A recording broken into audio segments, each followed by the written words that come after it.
Last video, we covered the beautiful parallel narrative of Rama story and Karthik story to set a agenda to defeat Ashokan version of Buddhism, and that was quite successful.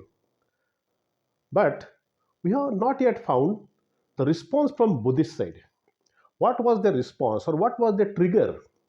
Why a book is written? A book is written with a purpose, and there is immediate urgent reason for that.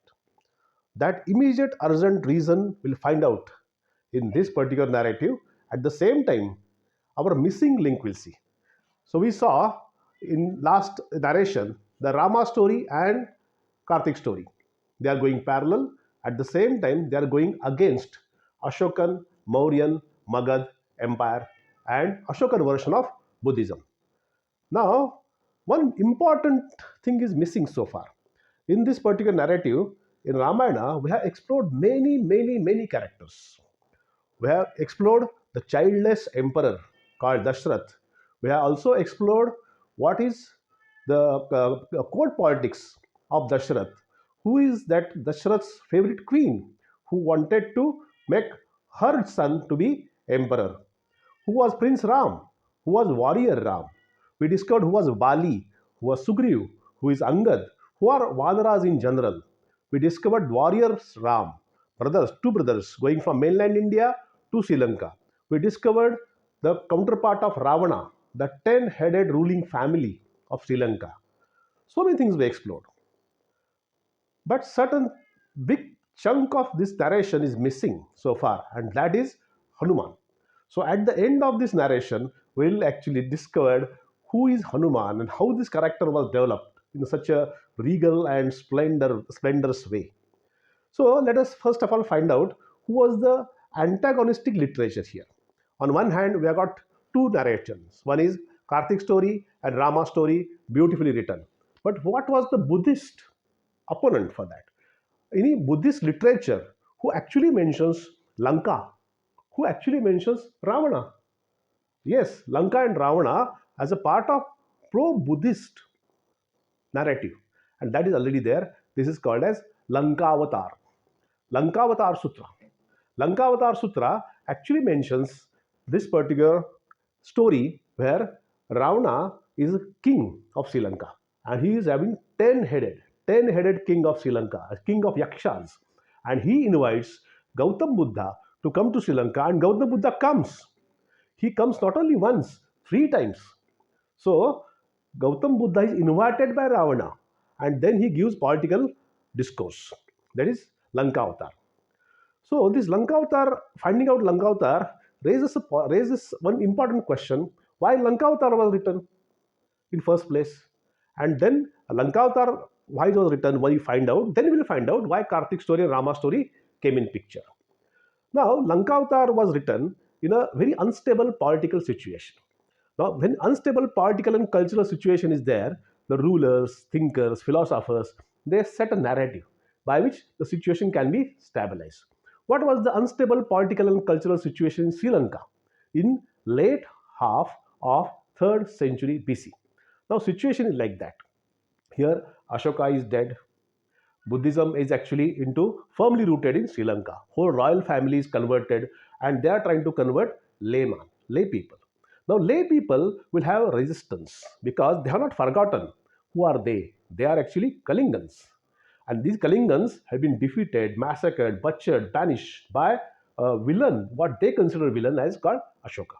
And Ashoka sends his son Mahindra and asking them to convert to Buddhism. Now, there is a political pressure. They are afraid of Ashoka.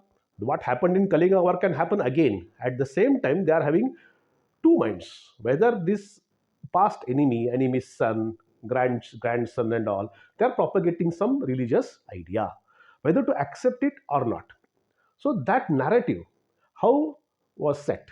When you set a narrative, we have to have actually combinations.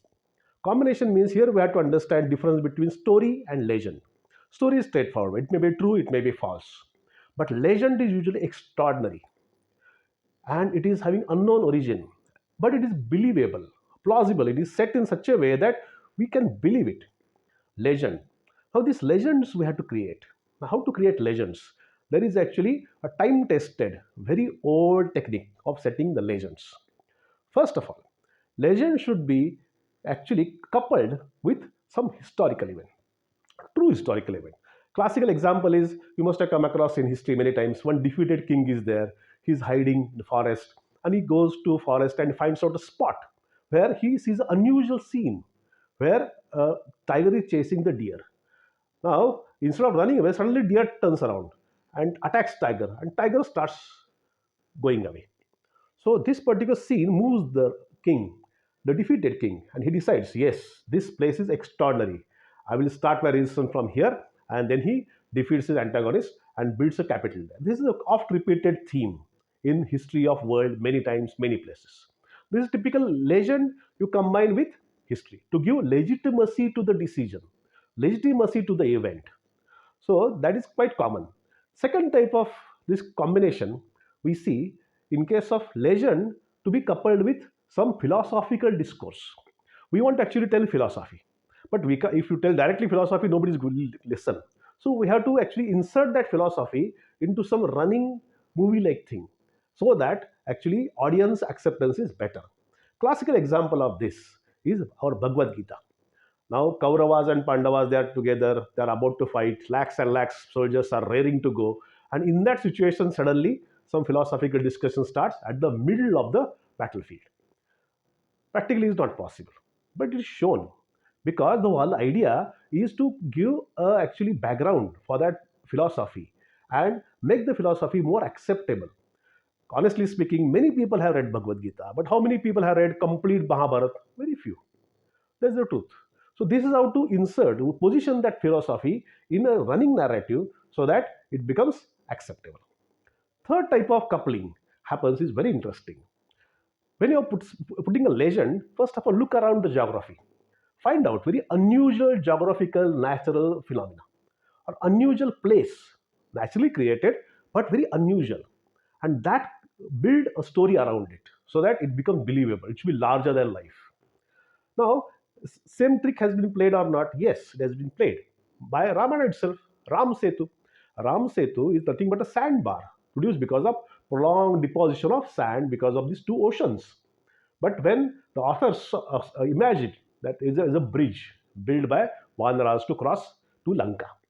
So unusual natural phenomena, some historical events, something like philosophy, combination of it, that sets the narrative. And that is actually accepted or rejected sometimes by people.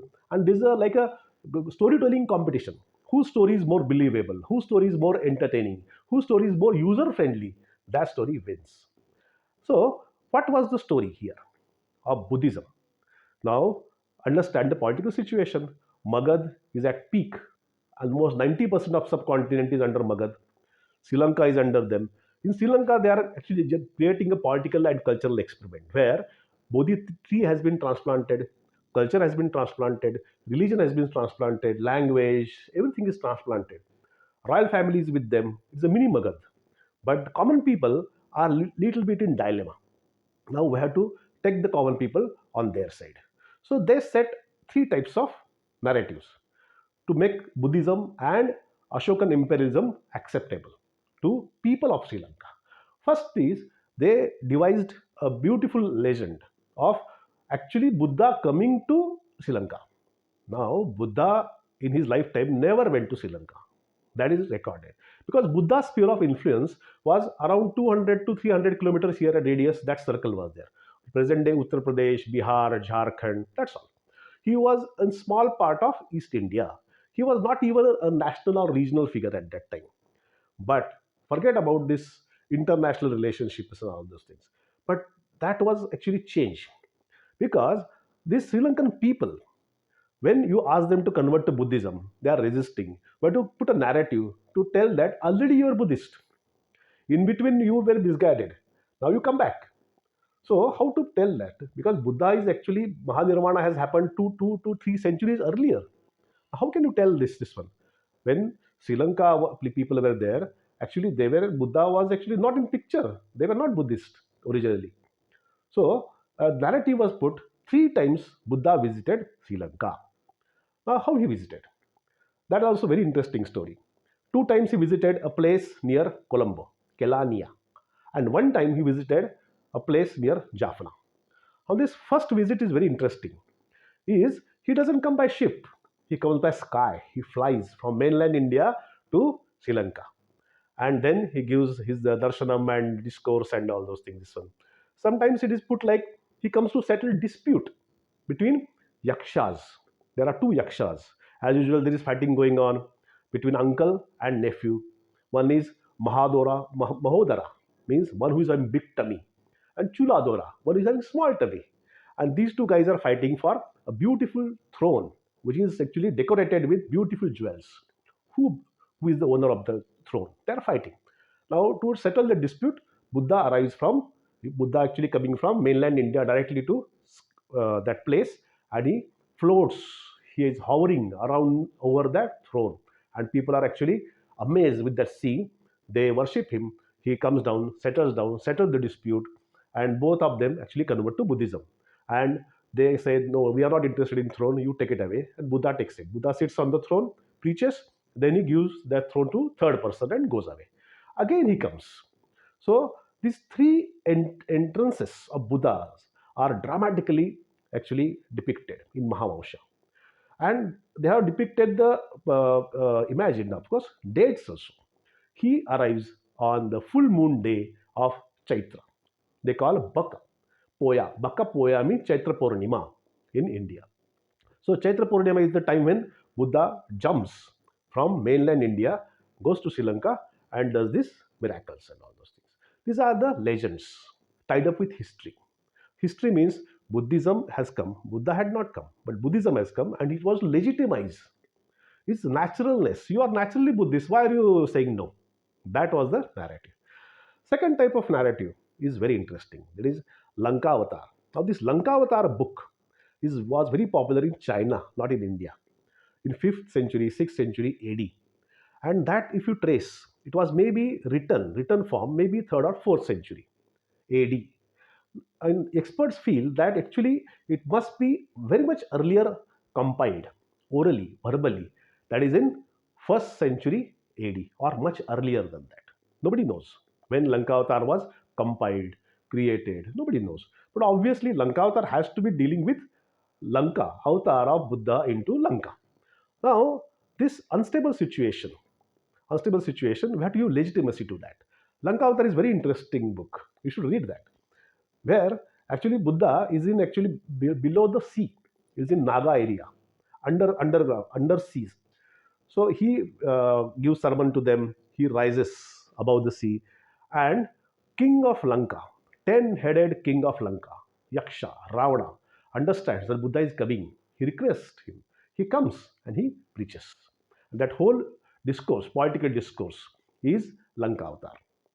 And at the same time, two types of people are living in Lanka. This shown. One is Rakshasa, one is Yakshas. Yaksha's king is Ravana. And Rakshasa leader is Kumbhakarna. Yes, Kumbhakarna. Kumbhakarna is there in Buddhist literature. Kumbhakarna, Ravana, they are actually fan of this new philosophy, and they continue their pious and good life. Now, this is dramatically opposite in Ramayana. That is, he's a villain. He's an abductor of women who deserves to be killed. So that is the battle of narrative. Now that is not complete without a geographical, because the books will come and go, words will be forgotten, but the geographical situations, they continue to inspire generation after generations, thousands of years. And if a story is attached to it, it is an amazing actually cocktail of truth and belief and imagination.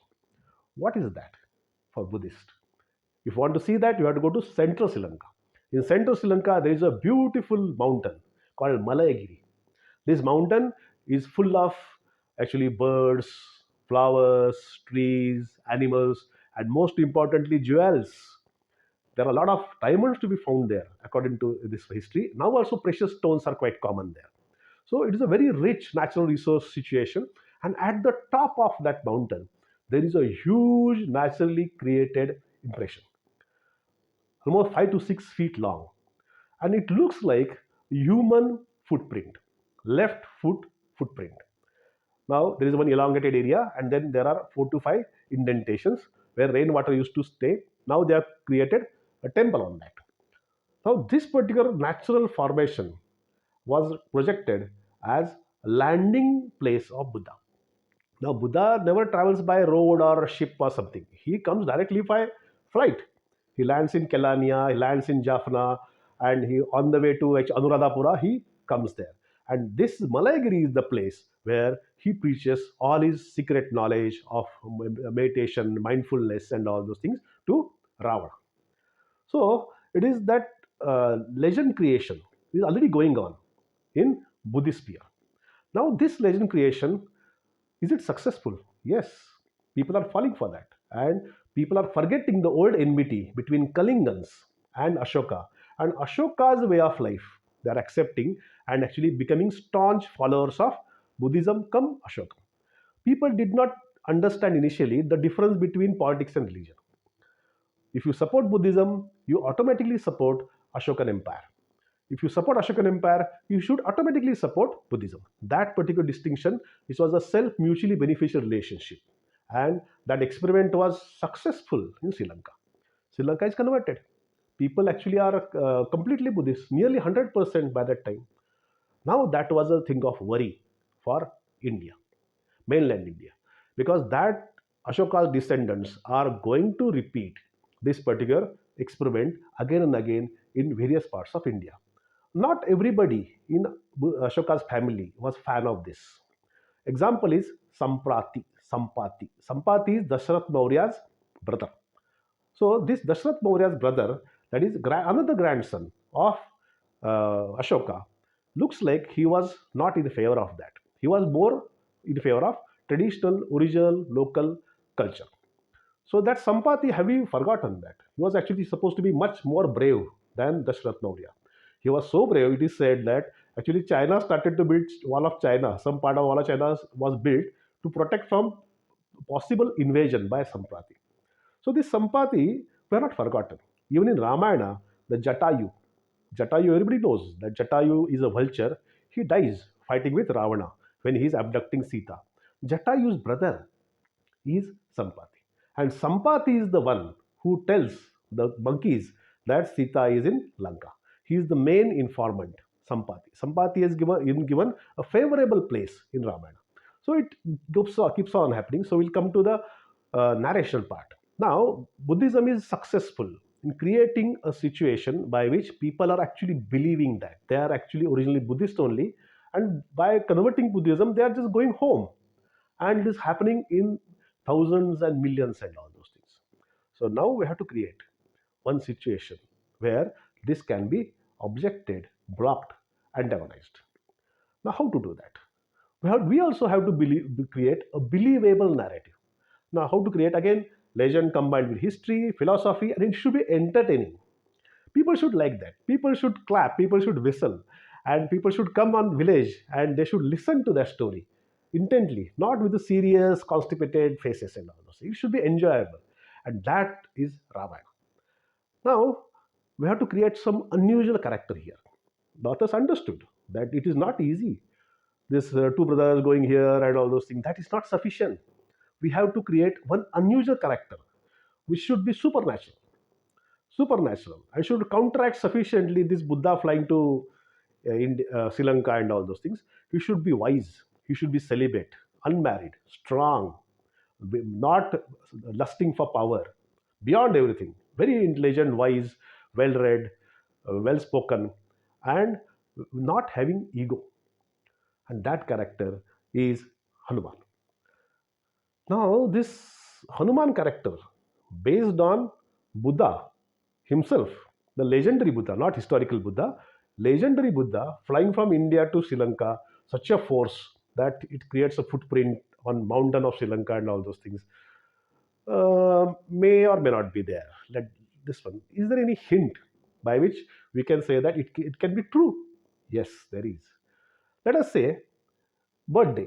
Previously we saw birthday of Rama. There is a Rama Navami. It is closely following just one day earlier Ashokashtami. Ashoka's birthday, Ashokashtami. Rama's birthday, Ram Navami. So imagine a situation where Ashokashtami is there throughout the empire, state-sponsored processions are going on. and all this serious chanting and Buddha chanting going on and all those things. Very serious and all large scale government sponsored. On next day, common people taking processions with shouting Jai Shri Ram all over Indian subcontinent. That will create a little bit of friction and rebellion every year, because birthday is not going to change. Every time Ram Navami is going to come on the same day. Ashok Ashtami Ram Navami relationship is there. Can we find same relationship with Hanuman Jayanti? It is there. Hanuman Jayanti comes up on first full moon day of Chaitra. For example, this year, 2023, it came on 6th of April. Now, 6th of April is also happens to be a day where in Sri Lanka, one more festival is celebrated. Bakapoya, that is the landing of Buddha. The day Buddha landed, imagine of course, at the same day, Hanuman is born. Again, imagine.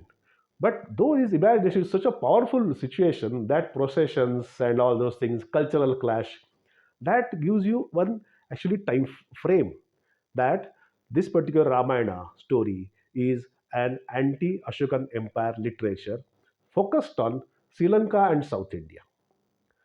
So far we have covered this new way in which we can look at Ramayana. But now we have to find out why this literature won the battle. Ramayana was a winner, but it can't happen only with decoration, some language, and some Hanuman coming and all those. There should be substance there. The content of the book must be better than this book. So this particular book, even if some packaging is good or something, it has to actually overcome the narrative given in this book. Now this book is about philosophy. Lanka Avatar is philosophy. Now our this new protagonist of Sundarkand, that is Hanuman, has to be a combination of philosophy, entertainment, and legend. And something in Lanka Avatar should not be acceptable to people. What was not acceptable? Because original Buddhism was different and Ashokan Buddhism was different. Original Buddhism was simple, it was tolerant, it was inclusive. But new Buddhism, version of new Buddhism, was intolerant. It was exclusive and it was forceful. And it was telling the people what to do. So that comparison between Lankaavatar narration and Sundarkand of Ramayana narration we do parallelly in our next video.